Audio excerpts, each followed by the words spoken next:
So hi guys, welcome back again.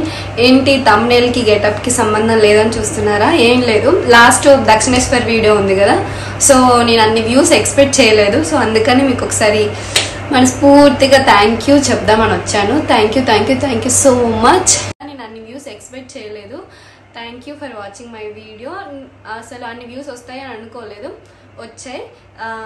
So దాని ఇన్స్పిరేషన్తోనే ఇప్పుడు ఈ వీడియో చేస్తున్నాను. లేదంటే ఇది పెట్టకపోయేదాన్ని, మేబీ మీకు నచ్చకపోయి ఉండొచ్చని. మీరు కామెంట్స్లో చెప్పకపోయినా వ్యూస్ వస్తున్నాయి కాబట్టి నచ్చిందని అనుకుంటున్నాను. సో ఈ వీడియో దాని కంటిన్యూయేషన్. అంటే ఆ టెంపుల్కి వెళ్ళిన తర్వాత డైరెక్ట్గా మనం బేలూరు మత్కి వెళ్ళిపోవచ్చు. Let's get into the video. So Dakshineswar temple నుంచి బయటకు రాగానే ఫస్ట్ రైట్ సైడ్కి ఒక సందులాగా ఉంటుంది, ఇటు సైడ్ నుంచి. సో ఇటు నుంచి డైరెక్ట్ స్ట్రేట్గా నడుచుకుంటూ వెళ్ళాలి. అక్కడ కొంచెం దూరం నడిచిన తర్వాత మనకి బోట్లో వెళ్తాం. సో బోట్ కోసం ఒక టికెట్ తీసుకోవాలి, 11 రూపీస్ ఉంటుంది అంతే. అక్కడికి వెళ్ళిన తర్వాత మళ్ళీ చూపిస్తాం.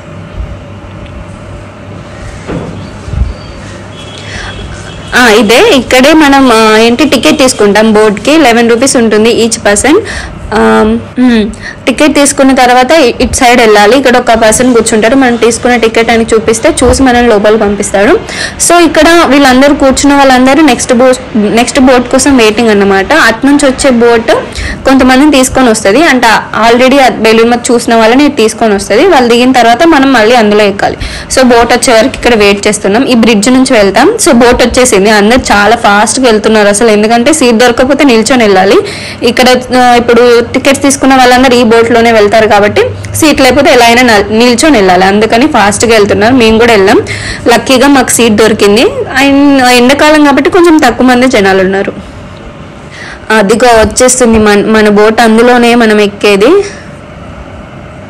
సో వీళ్ళందరూ అటు నుంచి వచ్చిన వాళ్ళు దిగుతున్నారు. వీళ్ళు దిగిన తర్వాత సేమ్ బోట్లో మనం ఎక్కి అటు సైడ్ వెళ్తాం. సో ఇది దక్షిణేశ్వర్ ఉంది కదా, హూగ్లీ రివర్కి ఈస్ట్ సైడ్ దక్షిణేశ్వర్ ఉంటే వెస్ట్ సైడ్ బేలూరు మత్ ఉంటుంది.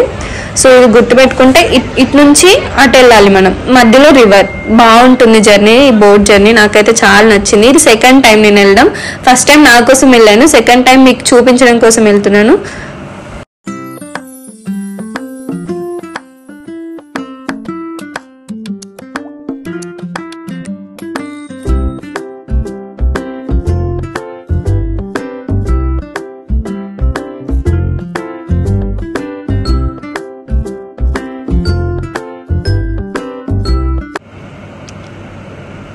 సో వచ్చేసింది బేలూరు మత్.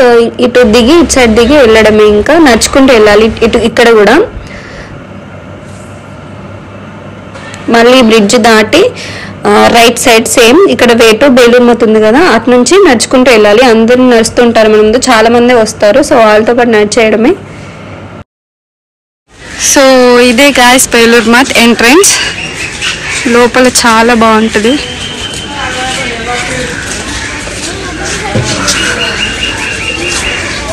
ఎంటర్ కాగానే ఇదంతా వ్యూ.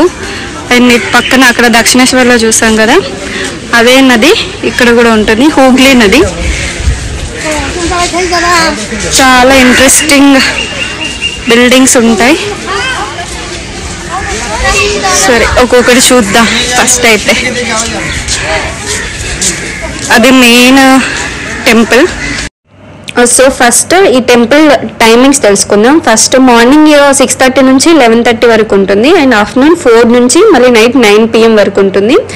అండ్ ఇక్కడికి వచ్చే వాళ్ళు చాలా మంది మెడిటేషన్ కోసం ఇక్కడ వస్తారు. అక్కడ కనిపిస్తుంది కదా పెద్ద టెంపుల్, లాస్ట్ గోపురం కనిపిస్తుంది కదా, అక్కడ రామకృష్ణ స్వామిది ఒక ఫోటో లాగా ఉంటుంది. అండ్ అక్కడ చాలా మంది మెడిటేషన్ చేస్తారు.